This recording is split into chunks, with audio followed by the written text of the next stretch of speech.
ಕರ್ತನಿಗೆ ಶುಭಗಳು, ನಿಮ್ಮೆಲ್ಲರಿಗೆ ಶುಭಗಳು. ಚೆನ್ನಾಗಿದ್ದೀರಪ್ಪ? ನೋಡ್ರಿ, 41ನೇ ಅಧ್ಯಾಯ ಆದಿಕಾಂಡದಲ್ಲಿ ರಾಜನಿಗೆ ಒಂದು ಕನಸು ಬಿದ್ದೈತಿ.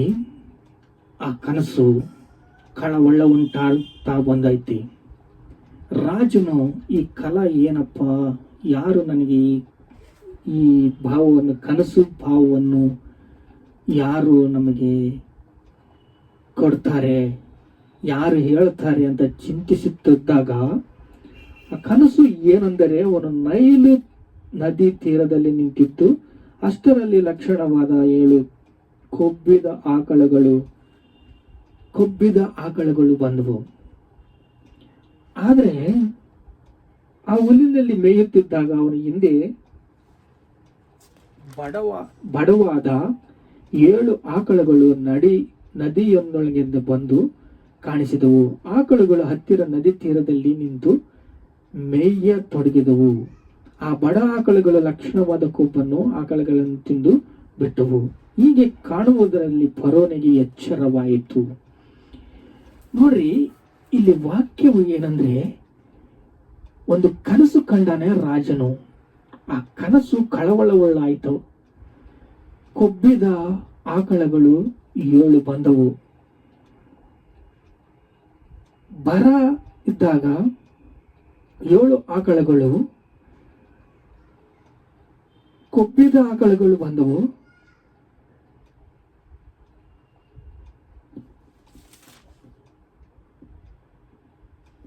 ಬಡವಾದ ಅಂದ್ರೆ ಬಕ್ಕವಾಗಿ ಬಡವಾದ ಎಲುಬುಗಳು ಕಾಣಿಸುತ್ತಾ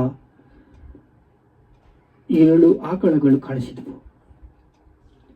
ಇವು ಬಲವಾದ ಆಕಳಗಳು ಬಡವಾದ ಆಕಳಗಳನ್ನು ತಿಂದುಬಿಟ್ವು. ಈ ಕನಸು ಎಚ್ಚರಗೊಂಡು ಬಿಟ್ಟಿದ್ದಾನೆ. ಯಾರು? ಫರೋನು. ನೋಡ್ರಿ, 4:25 41ನೇ ಅಧ್ಯಾಯ 25ನೇ ವಚನದಲ್ಲಿ ಯೋಸೇಫನು ಫರೋನಿಗೆ ತಾವು ಕಂಡ 2 ಕನಸುಗಳು ಒಂದೇ. 2 ಕನಸುಗಳು. ಯಾರಿಗೆ? ಯೋಸೇಫನಿಗೆ ಒಂದು ಕನಸು ಬಂತು. ಫರೋನಿಗೆ ಕೂಡ ಅದೇ ಕನಸು ಬಿತ್ತು.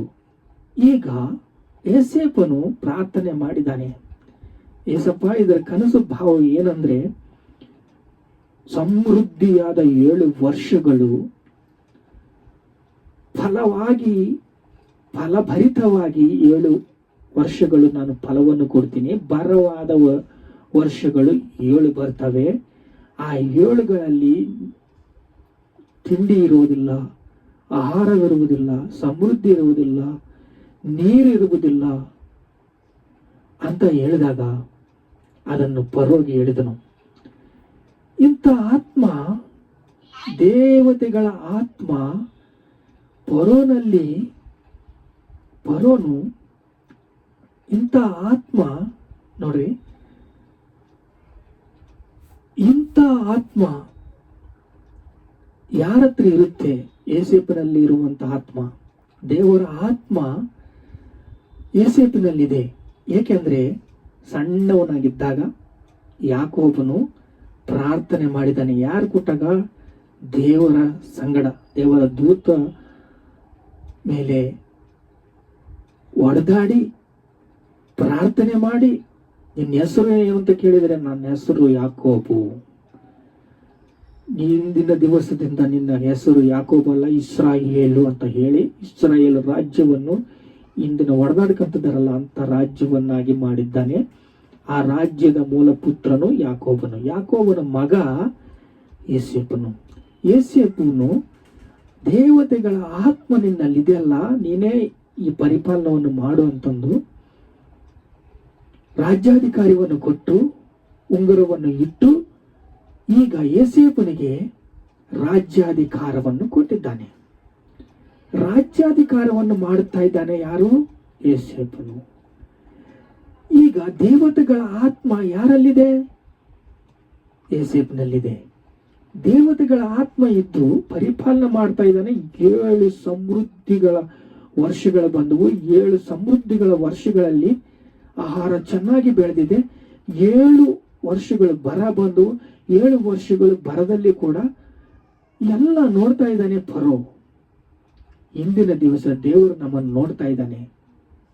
ಯಾರು ದೇವರ ಆತ್ಮವನ್ನು ಹೊಂದ್ಕೊಂಡಿರ್ತಾರ, ಯೇಸು ಕ್ರಿಸ್ತನು ಶಿಲುಬೆ ಹತ್ತಿದ ಮೇಲೆ, ರಕ್ತ ಸುರಿಸಿದ ಮೇಲೆ, ನಮ್ಮ ಪಾಪವನ್ನು ಪರಿಹಾರ ಮಾಡಿದ ಮೇಲೆ ಎಲ್ಲರ ಮೇಲೆ ತನ್ನ ಆತ್ಮವನ್ನು ಸುರಿಸಿದನ. ನೋಡ್ರಿ 8ನೇ ಅಧ್ಯಾಯ ರೋಮ ಪತ್ರಿಕೆಯಲ್ಲಿ 26ನೇ ವಚನದಲ್ಲಿ ಎಲ್ಲರಿಗೆ ಆತ್ಮವನ್ನು ಕೊಟ್ಟಿದ್ದಾನೆ. ಪರಿಶುದ್ಧಾತ್ಮವನ್ನು ಎಲ್ಲರಿಗೆ ಕೊಟ್ಟು ಎಲ್ಲರ ಮೇಲೆ ಪವಿತ್ರಾತ್ಮವನ್ನು ಇಟ್ಟಿದ್ದಾನೆ. ಸತ್ಯ ನಾವು ನುಡಿಬೇಕು ಅಂದರೆ ಪವಿತ್ರಾತ್ಮನು ನಮಗೆ ಹೇಳ್ಕೊಡ್ತಾನೆ. ಇಂದಿನ ದಿವಸದಲ್ಲಿ ಎಲ್ಲ ಕೂಡ ಪ್ರತಿಯೊಂದು ಕೂಡ ಹಾಳಾಗ್ಬಿಟ್ಟಿದೆ, ಕೆಟ್ಟು ಹೋಗ್ಬಿಟ್ಟಿದೆ. ಅಂತ ಕೆಟ್ಟು ಹೋದ ಸಮಯದಲ್ಲಿ ಪವಿತ್ರಾತ್ಮನ ನಮ್ಮ ಹೃದಯದಲ್ಲಿ ವಾಸ ಮಾಡ್ತಾ ಇದ್ದಾನೆ. ಪವಿತ್ರಾತ್ಮನ ನಮಗೆ ಏನು ಬೋಧಿಸ್ತಾ ಇದ್ದಾನೆ ಅಂದರೆ, ನಾವೆಲ್ಲ ಕೂಡ ದೇವರ ಒಂದಿಗೆ ಸ್ತುತಿ ಮಾಡಬೇಕು, ಆರಾಧನೆ ಮಾಡಬೇಕು, ದೇವರೊಂದಿಗೆ ನಾವೆಲ್ಲ ಇರಬೇಕು ಅಂತ ಇದ್ದಾಗ ರೋಮ ಪತ್ರಿಕೆ 8:26 ಏನು ನಮಗೆ ಹೇಳ್ಕೊಟ್ಟಿದ್ದಾನೆ ನೋಡ್ರಿ. 8ನೇ ಅಧ್ಯಾಯ 26ನೇ ವಚನ.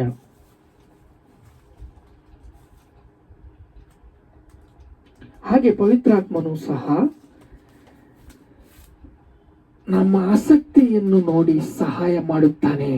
ಹೇಗೆಂದ್ರೆ ನಾವು ತಕ್ಕ ಪ್ರಕಾರ ಏನು ಮಾಡಬೇಕು ನಮಗೆ ಗೊತ್ತಿಲ್ಲದ್ದರಿಂದ ಪವಿತ್ರಾತ್ಮನು ತಾನೇ ನಮ್ಮಂತ ನೆರಳಾಗಿದ್ದು ನಮಗೋಸ್ಕರ ಬೇಡಿಕೊಳ್ಳುತ್ತಾನೆ. ಆದರೆ ಹೃದಯವನ್ನು ಶೋಧಿಸುವ ನೋಡುವುದಾತನು ಪವಿತ್ರಾತ್ಮನು ಮನೋಭಾವನೆ ಏನೆಂದರೆ, ಆ ಆತ್ಮ ದೇವರ ಚಿತ್ತಾನುಸಾರವಾಗಿ ದೇವರ ಜನರಿಗೋಸ್ಕರ ಬೇಡಿಕೊಳ್ಳುತ್ತಾನೆ.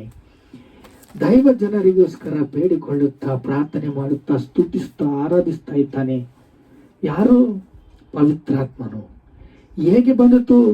ನಮ್ಮ ಪಾಪಗಳು ಕಲ್ವರಿ ಸಿಲುವೆ ಮೇಲೆ ಹೋರಿ ನಮ್ಮನ್ನು ಶುದ್ಧಿ ಮಾಡಿ ನಮಗೆ ಈ ಅಂತ್ಯ ದಿನದಲ್ಲಿ ಪವಿತ್ರಾತ್ಮನು ನಮ್ಮ ಹೃದಯದಲ್ಲಿ ಮುದ್ರೆಯಾಗಿ ಆಗಿದ್ದಾನೆ.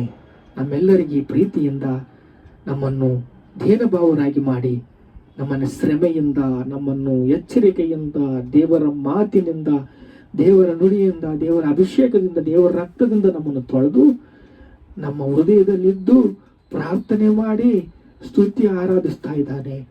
ನಮ್ಮಿಂದ ಒಳ್ಳೆ ಜನರಿಗೆ ಒಂದೊಂದು ಏಸೇಪು ನೋಡಿಸ್ಬೇಕು, ಒಂದೊಂದು ಏಸೇಪಾಗಿರಬೇಕು.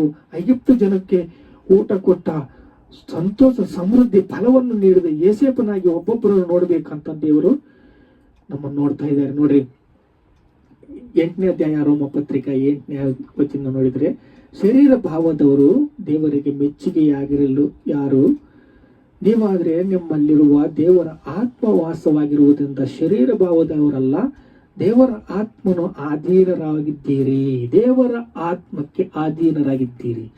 ಶರೀರ ಭಾವದವ್ರು ಏನ್ ಮಾಡ್ತಾರೆ? ಎಲ್ಲ ಶರೀರ ಕಾರ್ಯಗಳೇ ಮಾಡ್ತಾರೆ. ಕಣ್ಣಾಸೆ, ನೇತ್ರಾಸೆ, ಶರೀರಾಸೆ, ಡಂಬವು.